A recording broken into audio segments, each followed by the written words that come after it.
पर ऐसा सिद्धांत नहीं है कि जो सब विपत्तियों से घिर जाए, महान दुखी हो जाए, वही भगवान की शरण में जाता हो।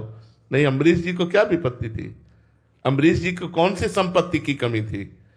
कभी कभी ऐसा भी होता है कि जो भोगों में रत है, परिवार के मोह में रत है, सब जगह से ठोकर मिली तो एक ही मार्ग दिखाई देता है, भगवान की शरणागति। कभी कभी किसी व्यक्ति के जीवन में ऐसा होता है, नहीं तो प्रायः भक्ति स्वतंत्र सकल सुख खानी, बिनु सत्संग न पावे प्राणी। इसका मूल कारण सत्संग है, ना कि विपत्ति।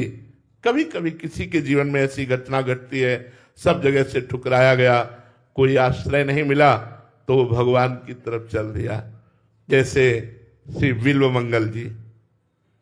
बिल्व मंगल जी बहुत आशिक चित्त थे, तो एक वैश्या से उनकी आसक्ति हो गई, चिंतामणि नाम की वैश्या से।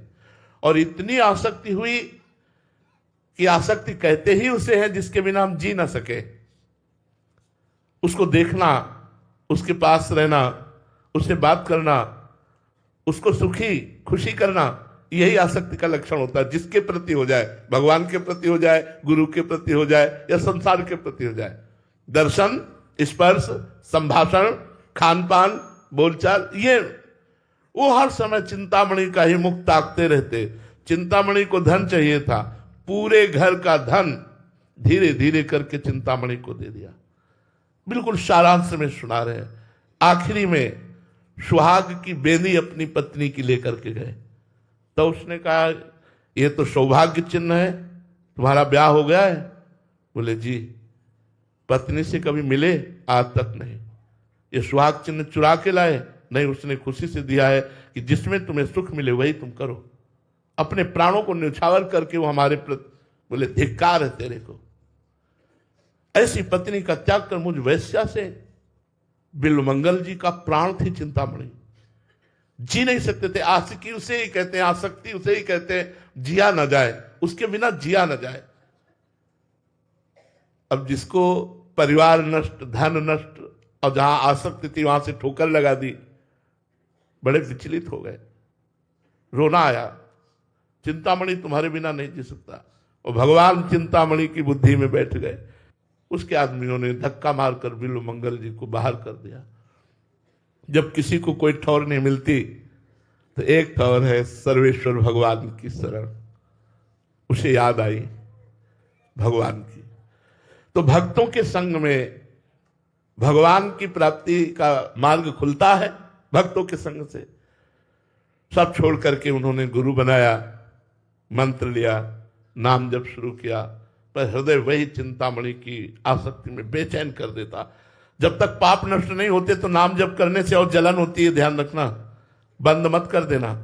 नाम जप करोगे तो जब तक पाप नष्ट नहीं होंगे वो अशांति पैदा करेगा। नाम जप छुड़ाने के लिए आप छोड़ना मत, तो आपका हृदय निर्मल हो जाएगा। उनको लगा भी यहां नहीं रुकूंगा, वृंदावन जाऊंगा। गुरु जी से कहा कि मैं वृंदावन जाना चाहता हूं। संत निरपेक्ष होते हैं, आदेश कर दिया चले जाओ। चल पड़े वहां से। एक जाकर के आश्रम में रुके तो रात्रि व्यतीत करने के बाद प्रातः काल वहां गांव की बधुएं ठाकुर सेवा करने आती थी, पूजा करने आती थी। उनमें से एक बहू का जो रूप था वो चिंतामणि जैसा ही था। जे ही दृष्टि पड़ी फिर आग लग गई। हाँ, चिंतामणि। भगवान से प्यार करना बहुत कठिन है यार, बहुत कठिन है, क्योंकि वो चित्त का अपहरण नहीं करते और संसार चित्त का अपहरण कर लेता है। और यद्यपि वो चाहे तो मुनिमन हरण है, मदन मन हरण है, स्वमन मन हरण है, पर वो कब चाहे पता नहीं किस इंतजार में बैठे। हम लोग उनके लिए जीवन, और ये माया हमारे मन का अपहरण कर रही है, और वो देख रहे हैं, हमें पिटते हुए देख रहे हैं। अरे एक मुस्कान युक्त अगर एक बार झांकी हो जाए तो करोड़ करोड़ काम मूर्छित हो जाते हैं, अपने जैसे जीवन में आसक्त हो जाए, कौन सी बड़ी बात। बिल्वमंगल जी पागल हो गए, उस बहू के पीछे चल दिए। उसने देखा कोई वैष्णव चिन्हधारी, तो उसने कहा संत वेश भी है, वैष्णव चिन्ह धारण किए, पीछे पीछे आ रहा है। थोड़ी थोड़ी देर में देखा तो पीछे ही आ रहे थे। वो जल्दी से अपने घर में गई और अपने पतिदेव से कहा कि किसी की गलत दृष्टि हमारे ऊपर पड़ रही है और वो दरवाजे पर आया है, आप बात कर लीजिए। बाहर निकले, वो धर्मात्मा पुरुष थे। उन्होंने कहा स्वागत है, आप अतिथि देवो भव, आप हमारे दरवाजे आए, बोलो आपकी क्या सेवा करूं। बोले कौन गए। बोले हमारी अर्धांगिनी है, धर्म पत्नी है। बोले एक बार भर नेत्र देखना चाहता हूं, एक बार मुझे देखने दो। वो धर्मात्मा पुरुष थे। उन्होंने कहा महाराज स्वागत है, आप बैठिए, अभी हम आदेश करते। पत्नी से कहा जाइए, अतिथि हैं, वो आए हैं और हम हैं, इसलिए तुम डरो मत। पति की आज्ञा मानकर गई। जो सामने गई, चेहरा देखा, भारी जलन पैदा हुई। अरे दुष्ट नेत्रों, संसार के रूप को देख करके पूरा जीवन बर्बाद कर दिया और भगवान के रूप के लिए चले, आज फिर संसार में फंसा दिया। देख ले भर नेत्र इस रूप को, आज के बाद दोबारा तुझे संसार नहीं देखने दूंगा। अंदर संकल्प किया और कहा देवी एक काम कर सकती हो। तो उनका बोलिए। बोले 2 सुई ला के दे दो। उसने सहज में 2 सुई घर ही था ला के दे दी। हे कृष्ण, जिन नेत्रों ने आपके दर्शन से मुझे वंचित करके फिर संसार के रूप में फंसाया, आज मैं उन नेत्रों को आपको समर्पित करता हूं। और दोनों नेत्रों में सुई बोली। अब जो जन्म से अंधा होता है उसका अभ्यास होता है चलने का, वो तो तत्कालिक अपने नेत्रों को भगवान के चरणों में समर्पित कर दिए, चले वृंदावन के लिए। अब कोई साथ नहीं, तो एक रास्ते में सूखा हुआ कुआं था, उसमें गिर गए। अब आंखों से दिखाई नहीं देता, पास कोई है नहीं। पुकारा, हे कृष्ण, बस अनन्य आश्रय, इसको भगवान बहुत जोर से देखते हैं। अन्य आश्रय ना होकर, जे ही अनन्य आश्रय होकर पुकारोगे तो एक नाम में भगवान आ जाएंगे। एक नाम में जे ही पुकारा, ऊपर से आवाज आई, बाबा ये पकड़ लाठी, पकड़।